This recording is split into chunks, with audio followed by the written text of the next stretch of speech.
Hey everybody, in this video we had a question come in specifically about the E6 Connect range. What do some of the numbers mean and how do you use them?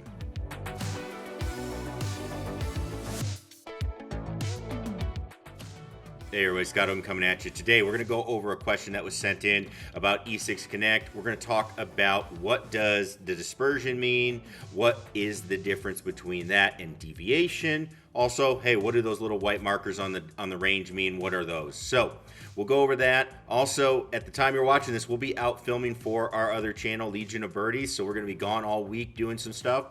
Make sure you head over there and click that subscribe button. We've got some fun stuff coming up that we don't want you to miss out on. Again, just if you really enjoy the game, want to see more about it, there'll be a lot of entertaining stuff over there that you can check out. All right. So, question that was sent in is, hey Scott, can you explain a couple of things? One, on the E6 range, what do those little dots mean, or how far apart do those dots are they when you're on the range? So those dots, they are going to be 10 yards apart. And how do we know that? Well, we've just tested it in the past. You can't go off of the circle that you put out on the range, because as you go farther, I don't know if you've noticed this, but that circle does get bigger. Okay, so as you get to different distances, that circle is going to change in size that you can put on the range. So what we have to do to test this is basically just set one at the 50-yard marker, hit a shot to the one to the right, which you can see on this shot, we were pretty close. And it says we were 35 feet away from it, and it looks like we're about 5 feet from that disc. So 30 feet, that would seem pretty reasonable to me to expect that to be 10 yards apart both directions. So if you're playing a super narrow fairway, you're trying to hit in between the two middle dots and then the dots on the outside, then you're looking at kind of more of a normal fairway at like 40 yards. Or you can combine some and try to hit 30-yard fairways, things like that. So 10 yards, that's the number. Then the next question was, all right, what do deviation and dispersion mean up at the top on E6? So these are numbers that are going to be more common to just the launch monitor game in general. When you're a coach, we use these all the time. I use these with players all the time. The deviation is basically how far off of the center line are you going? And how would you use this number? You're going to use this number to basically start understanding what your shot is.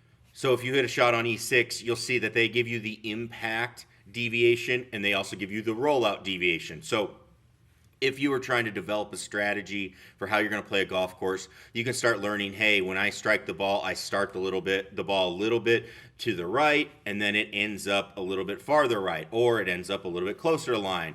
Those types of things, they can help you when you are planning out a golf course in a tournament. If I'm doing this via Google Earth, which we do a lot, before we go to practice rounds and stuff, you can actually do some measuring on Google Earth and be able to then put those numbers together. So just something that you can use for that tool.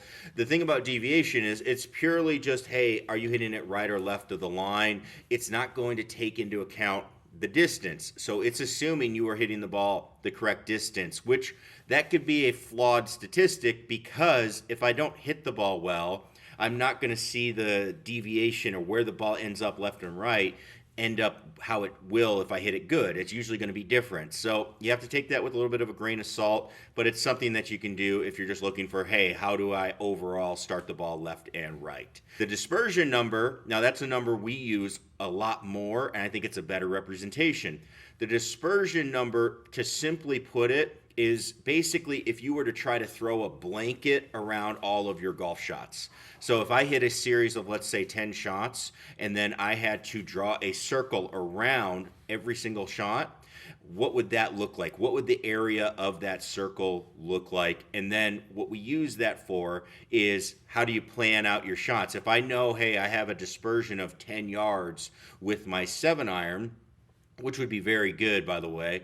If I have that, when I'm planning out my targets and how I'm going to aim on the golf course, I have to make sure I have a 10-yard area of safety that I can play to. That way, I'm using that knowledge to the best, give myself the best chance of getting the ball close to the hole, while also minimizing my risk that I'm going to hit the ball into trouble. So that's the simplest way.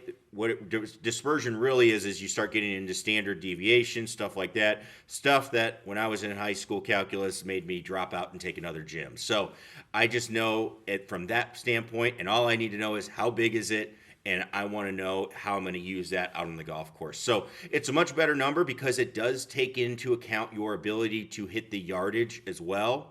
You have to think about it that way. If I hit a shot, I get to hit 2 shots straight on line, but if I hit one way short and then I hit one way long and then I hit one right on my number, my dispersion is still going to be very wide because I'm having short shots, long shots, and I think that's more of a realistic number to use if we're going to plan ourselves out on the golf course. That's dispersion. That one's taking into account everything, while your deviation is more of just the horizontal look at it, seeing if you're deviating off of that center target line when you're hitting your shots. So you'll see this, numbers like this, your dispersion, that usually can be seen in like the FS Golf app. I'm going to link an article to a great blog below where you can learn more about it if you want to get all into the science about that goes with it. I tend to stay away from it because of the numbers and all that. But if you want to check it out, I'll link that below. And if you have any questions about it, please let me know. We're going to do more drills as we get into the season here, helping you out with these things. So make sure you click that subscribe button down below. And as always, thanks for watching. We'll catch you in the next video. Peace.